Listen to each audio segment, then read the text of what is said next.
কে বন্ধুরা, আমি চান টান করে বাহিরটাই বসে আছি।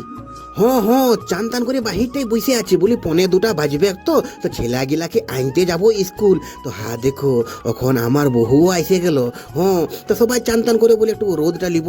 ই বাবা, এত রোদটা পটপটে আছে কি বলবো, যেমন সে গলাইন দিবে। দেখো তেল মাখলি শরীরটাই, তেলটা কোন দিকেই উড়ে গেল বন্ধুরা। তো বলি টাইম হয়ে গেল, বলে একটু খাবারটা খাইলি, তারপরে ছেলেগিলাকে বেটিরাকে আনতে যাব স্কুল। তা দেখো নিম ছেচকি আর বাগন ভর্তা আর আলু সোয়াবিন খাইতেছিলি। দেখো ই বাবা, এত সুন্দর লাগছে না নিম ছেচকিটা খাতে, যে কি বলবো বন্ধুরা। তা দেখো এখন আমি চলে যাব স্কুল।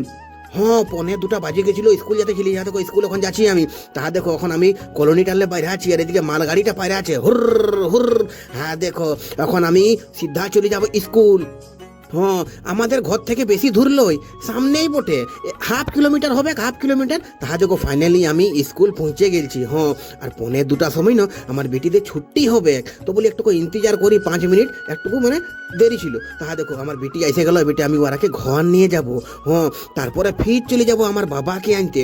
আমার বাবার ডিউটি মানে 1 কিলোমিটার বটে, একটুকু দূরেই বটে। দেখো এখন আমার বেটিরাকে নামাই, বেটি জলদি করে আমি চলে যাব আমার বাবাকে আনতে। তা আসছি বন্ধুরা, বাই বাই।